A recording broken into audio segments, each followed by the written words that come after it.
Hello friends, आप सभी का एक बार फिर से स्वागत है गुरुकुल एजुकेशन क्लासेस पर। दोस्तों, आज के इस वीडियो में हम मैथ से रिलेटेड इम्पोर्टेंट क्वेश्चंस करेंगे जो एचएसएससी की सभी परीक्षाओं के लिए, एस्टेट के लिए सूटेबल रहेंगे। फर्स्ट क्वेश्चन, जैसा कि बोर्ड पर आप देख रहे हो, अनुपात से रिलेटेड है कि यदि ए की आय बी की आय से 10% अधिक है तथा बी की आय सी की आय से 20% कम है तो क्रमशः ए बी तथा सी की आय में अनुपात निकालना है। यानी कि हमें निकालना है ए अनुपात बी अनुपात सी। ये क्या है? आय का अनुपात। तो फ्रेंड्स, इस तरह के क्वेश्चन में हमें क्या करना होता है, हमें ये देखना होता है कि दो व्यक्ति हैं, चाहे तीन हैं या चार हैं, उनमें एक ऐसा कॉमन व्यक्ति कौन है जिसका संबंध बाकी सभी से बनता हो। तो यहाँ पर अगर हम देखें तो ए तो बी से रिलेटेड है, क्योंकि बी की आय के ऊपर डिपेंड करता है। मतलब बी की आय हो तो ए की आय निकल जाएगी। बट बी जो है ना, बी सी की आय से उसकी आय कैलकुलेट होती है। तो यहाँ पर जो तीनों के लिए कंपलसरी या कॉमन व्यक्ति है वो सी है। तो क्यों ना हम सी का ही मान लें। सी की आय आप अपने अकॉर्डिंग कुछ भी मान सकते हो। 1 रुपया मान लो, 10 रुपये मान लो, 100 रुपये मान लो, एक्स भी मान के कर सकते हो। मेरा मानना है कि अगर हम सी की आय को 100 रुपये माने तो बहुत ही अच्छा रहेगा, कैलकुलेशन में आसानी भी रहेगी। तो सी की आय हम मान लेंगे 100 रुपये मानेंगे तो बी की आय कितनी हो जाएगी? देखिए, बी की आय सी की आय से 20% कम है, तो जाहिर सी बात है 100 में से 20 घट जाएगा। ये अपने आप का 100% है, इससे 20% घटाएंगे तो ये 80 रुपये हो जाएगा। आप प्रतिशत समझते होगे तो क्लियर हो जाएगी। ए की निकलेगी किसके बराबर? ए की आय बी से 10% ज़्यादा है। ए की आय बी से 10% ज़्यादा है। ये अपने आप की बी की आय 100%, बी के लिए तो ये 100% ही है, बट ए की आय इससे 10% ज़्यादा है। यानी कि 80 का 110% निकाल लो, या फिर 80 का 10% निकाल के और 80 में जोड़ दो, आपको ए की आय मिल जाएगी। तो जैसा भी आपको ठीक लगे, जैसे आप ऐसे भी कर सकते हो ना, तो 80 का 10% निकालोगे, 10% का मतलब 10/100, 0 से ये 2 0 कट जाती हैं, ये 8 आएगा। तो ए की आय कितनी बन जाएगी? 80 में ये 8 जोड़ दो, 88 रुपये। तो आपके पास माने हुए आंकड़े से ए बी और सी की आय का अनुपात आपको निकालना है। तो आप ए बी सी यानी कि ए अनुपात बी अनुपात सी का मान निकालेंगे तो ए की आय 88 हो गई, बी की आय 80 और सी की आय आपने 100 मानी थी। इस अनुपात, ये हमारा आंसर होगा। बट इसने, क्योंकि अनुपात होता है ना, वो जो है अभाज्य, मतलब उनका कोई एलसीएम या कॉमन गुणनखंड उनका नहीं होता है। कॉमन गुणनखंड, एलसीएम नहीं, सॉरी, कॉमन गुणनखंड उसका नहीं होता है। तो शॉर्ट फॉर्म में बदल लीजिए। 4 से कटता है, 4 दूनी 8, 4 दूनी 8, 20 चौके 80 और 25 चौके 100। तो वास्तविक जो रेशियो होगा उनकी आय का, या उनकी आय का जो अनुपात होगा, वो 22:20:25। तो इसका दूसरा ऑप्शन जो है बन जाता है। तो फ्रेंड, ये पहला क्वेश्चन ये था। हम लेते हैं नेक्स्ट क्वेश्चन। तो ये है हमारा नेक्स्ट क्वेश्चन। यदि x के पास, x कौन है? किसी व्यक्ति का नाम है। यदि x के पास कुछ धनराशि है, वह इस धनराशि को 5 मजदूरों में 1/2 अनुपात 1/3 अनुपात 1/4 अनुपात 1/5 अनुपात 1/7 के अनुपात में बांटना चाहता है। उसके पास कम से कम कितनी धनराशि होनी चाहिए जिससे प्रत्येक मजदूर को पूर्ण संख्या में रुपए प्राप्त हों? पूर्ण संख्या का मतलब है कि पूरे रुपए होने चाहिए, उसमें पैसे नहीं होने चाहिए।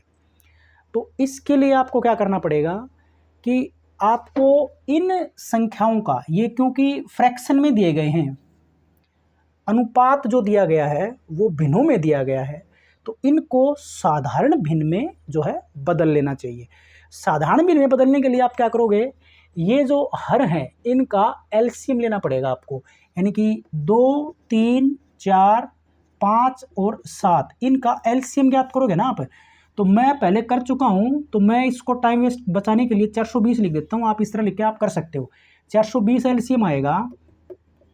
तो 420 वो छोटी संख्या है जो इसमें 2 से 3 से 4 से 5 से और 7 से भाग हो जाएगी। तो 420 इसके गुणा में 420 करो, इसके गुणा में भी 420 करो, इसके गुणा में भी 420 करो, इसके गुणा में भी 420 और इसके गुणा में भी 420 करोगे ना, तो ये तो आएगा 2 दूनी 4, 2 दाई 20, 210 और ये आएगा 3 एकम 3, 3 चौके 12, 140 और ये 4 से करेंगे तो 4 दाई 40 और 4 5 20 और 5 से करेंगे तो 5 8 40, 5 चौके 20 और 7 छिक्के 42। तो ये जो बिनोमी अनुपात था ना वो पूर्ण संख्याओं के अनुपात में विभाजित हो जाएगा। 210 अनुपात, ये अनुपात आ गया आपका नया वाला 184 अनुपात में 60। तो ये जो अनुपात आया है इसका अनुपाती जोड़ ज्ञात करो, इन सभी को जोड़ते हैं तो 9, ये आएगा 599। अनुपाती जोड़ जो है वो 599 है।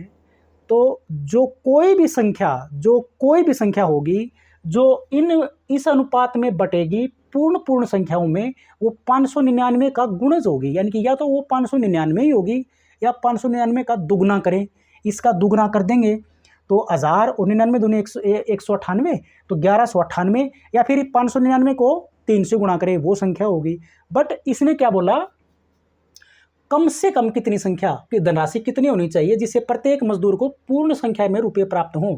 तो आप देख रहे होंगे 210, 140, 105, 84 और 60 ये पूर्ण संख्याएं हैं, इनमें पैसे नहीं हैं अलग से, तो ये पूर्ण संख्याएं हैं और कम से कम पूछा है तो वो राशि होगी 599 ही। तो 599 वो न्यूनतम राशि है। देखिए इससे ज़्यादा हो सकती है, वो इसके गुणज के रूप में होगी, 599 का डबल या इसका 3 गुना या फिर इसका 4 गुना वो हो सकती हैं, लेकिन इसने पूछा है न्यूनतम राशि, तो न्यूनतम राशि इसकी होगी 599। तो इसके ऑप्शन थे हमारे पास 358, 420, 512 और 599 या फिर पाँचवां उत्तर नहीं देना चाहते तो इसका ऑप्शन होगा चौथा 599 रुपये। आई थिंक कोई कंफ्यूजन नहीं होगा। अब लेते हैं नेक्स्ट क्वेश्चन। तो ये है हमारा आज का थर्ड क्वेश्चन। 3 धनात्मक संख्याओं का जिक्र किया गया है। इन तीनों संख्याओं के औसत का 1/3 सबसे बड़ी संख्या से 8 कम है। 1/3 सबसे बड़ी संख्या से 8 कम है। सबसे छोटी संख्या और दूसरी सबसे छोटी संख्या का औसत 8 है। सबसे बड़ी संख्या निकालना है। ऑप्शन 9, 10, 11 और 14। सबसे पहले क्वेश्चन को समझना ज़रूरी है, क्या हम उसमें मान के चलें, कहाँ से हम शुरुआत करें, ये वेरी इंपॉर्टेंट है। तो यहाँ पर इस क्वेश्चन में क्या दिया गया है कि सबसे छोटी, देखिए इस संख्या 3 धनात्मक संख्याएं हैं, तीनों संख्याओं का औसत 1/3, तीनों संख्याओं के औसत का 1/3 सबसे बड़ी संख्या से 8 कम है। और फिर आगे कहता है सबसे छोटी संख्या और दूसरी सबसे छोटी संख्या का औसत 8 है। ये है हमारा मेन पॉइंट। देखो यहाँ से आपको सॉल्यूशन मिलेगा इस क्वेश्चन का। क्या कहता है कि सबसे छोटी संख्या और दूसरी सबसे छोटी है, भाई 3 संख्याएं हैं तो उनमें 2 संख्या सबसे छोटी होंगी, जो तीसरी संख्या वो सबसे बड़ी होगी। तो उनमें से 2 छोटी संख्याएं जो हैं उनका औसत क्या है, 8 के बराबर है।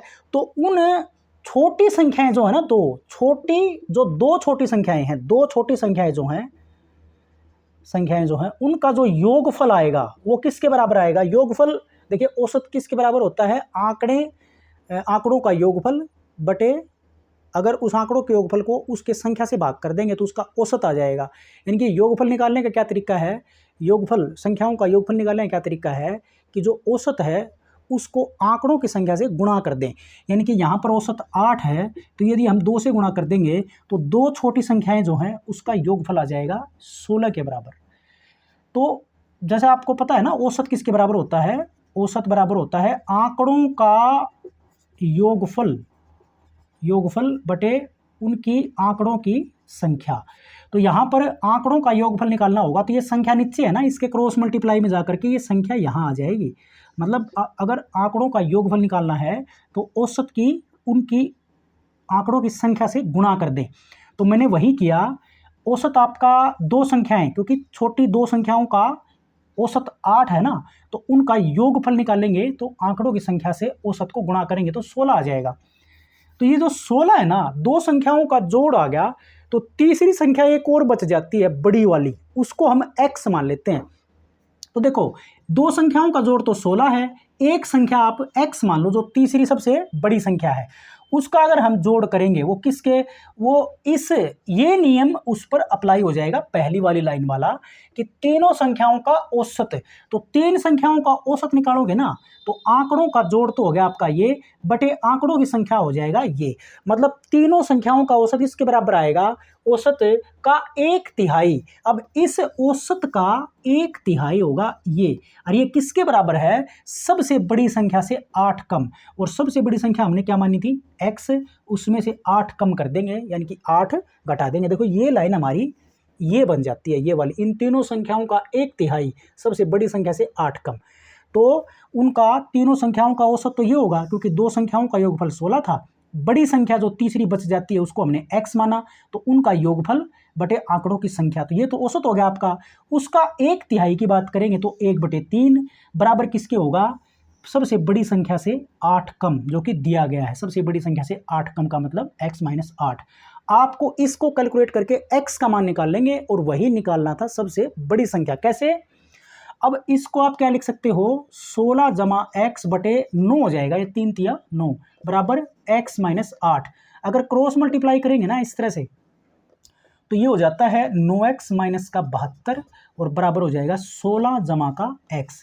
यहाँ से आप x का मान निकालेंगे, x का मान फाइंड आउट करेंगे। यहाँ से x का मान फाइंड आउट करेंगे ना, तो x और x तो एक तरफ चले जाएंगे, यानी कि 9x - का x, और ये 16 और जमा 72, ये 72 उस तरफ जा करके, आंकड़े जो संख्याएं एक तरफ, x एक तरफ, तो 9x में से एक x घटेगा, तो ये 8x बचेगा, और ये 16 और 72 कितने हो जाते हैं, 6 और 2 8, 88 हो जाता है। x का मान 88/8, यानी कि 8 एकम 8 8 एकम 8 11, तो 11 इसका ऑप्शन जो है बन जाता है, यानी कि सबसे बड़ी संख्या जो होगी वो क्या होगी, 11 होगी। और बाकी संख्याएं में निकालना चाहो तो वो भी आई थिंक निकल सकती हैं।